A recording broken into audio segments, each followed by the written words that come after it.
ये हर जंग की दो जंग भूमियां होती हैं, एक जहां बम गिरते हैं और एक जहां नंबर बढ़ते हैं। एक जान लेती है, दूसरी पैसा छापती है। और जो लोग दूसरी को चलाते हैं उन्हें पहली की नींद कम ही उड़ाती है। हम जंग की बात अक्सर राजनीति के चश्मे से करते हैं। विचारधारा, लीडरशिप की गलतियां, इतिहास की दुश्मनी, ये सब असली हैं, मायने रखते हैं। लेकिन इनके नीचे, पानी के भीतर बहती धारा की तरह, कुछ और भी चलता रहता है। कुछ ऐसा जो हेडलाइंस में नहीं दिखता, लेकिन तिमाही नतीजों, कमोडिटी मार्केट और डिफेंस बजट में साफ दिख जाता है। जंग एक आर्थिक घटना भी होती है, और हर आर्थिक घटना में कुछ जीतने वाले होते हैं। ये कोई साजिश नहीं है, यह हिसाब किताब है। जब जंग शुरू होती है, पैसा भागता नहीं, बस जगह बदलता है, तेजी से और अक्सर तय दिशा में। 1990 में जब इराक ने कुवैत पर हमला किया, कुछ ही हफ्तों में तेल के दाम लगभग दुगुने हो गए। 2022 में जब रूस ने यूक्रेन पर हमला किया, यूरोप में गैस के दाम कुछ महीनों में 400% तक बढ़ गए। ये इत्तेफाक नहीं है, ये पैटर्न है। डिफेंस बजट बढ़ते हैं, तेल महंगा होता है, अनिश्चितता में लोग सोना खरीदते हैं। जंग वाले इलाकों में जहाजों का बीमा महंगा हो जाता है। कमजोर देशों की करेंसी गिरती है, सुरक्षित मानी जाने वाली करेंसी मजबूत होती है। हर नुकसान कहीं ना कहीं किसी का फायदा बनता है।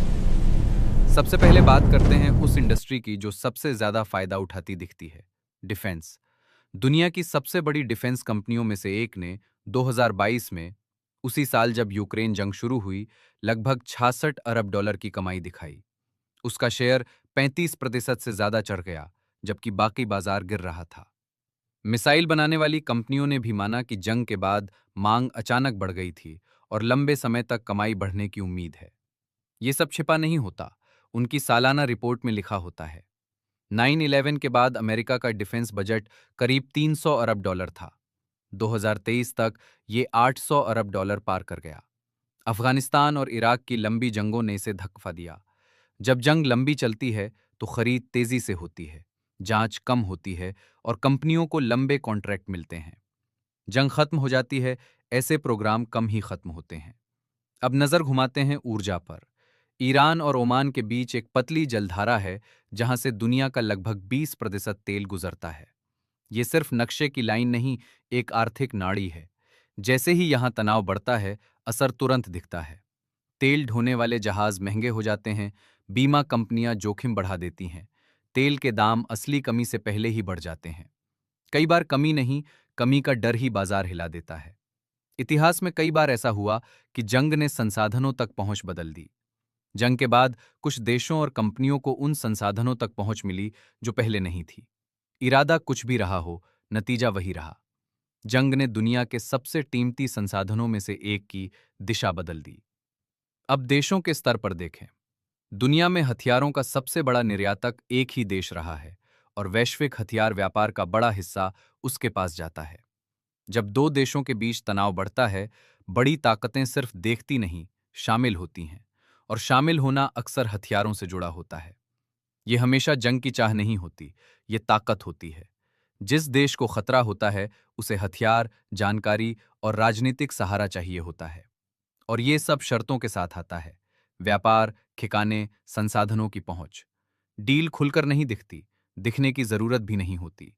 जो सुरक्षा देता है, प्रभाव उसी का बढ़ता है।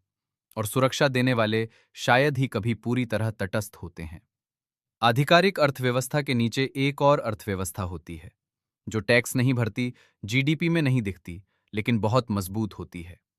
जब प्रतिबंध लगते हैं, व्यापार खत्म नहीं होता, बस रास्ता बदल लेता है। ज्यादा महंगा, ज्यादा खतरनाक और ज्यादा मुनाफे वाला बन जाता है। इतिहास में ऐसे कई उदाहरण हैं जहां मानवीय कार्यक्रम भी भ्रष्टाचार में बदल गए। जंग कमी लाती है, कमी कीमत बढ़ाती है, और ऊंची कीमत जोखिम उठाने वालों को खींचती है।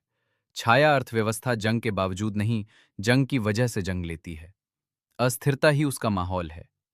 अब बात मनोविज्ञान की। यह सब इसलिए काम करता है क्योंकि इंसान का दिमाग डर में अलग तरह से फैसले लेता है।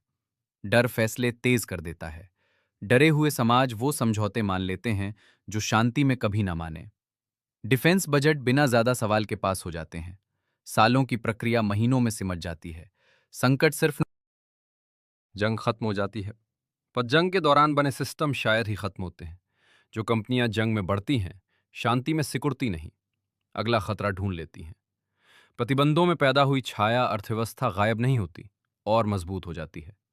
जो बजट लाइनें संकट में बढ़ती हैं, वही अगली बातचीत की नई शुरुआत बन जाती हैं। ये अंधेरे कमरे में बैठे खलनायकों की कहानी नहीं है, ये सिस्टम की कहानी है, जो अपने हिसाब से चलते हैं। जहां प्रोत्साहन चुपचाप उसी दिशा में मिल जाते हैं जहां हमेशा मिलते आए हैं। जो जंग आप देखते हैं, वो असली है। जो नहीं देखते, वो हम सबसे भी पुरानी है। और अब जब आपने इसे देख लिया है, इसे अनदेखा करना मुश्किल होगा।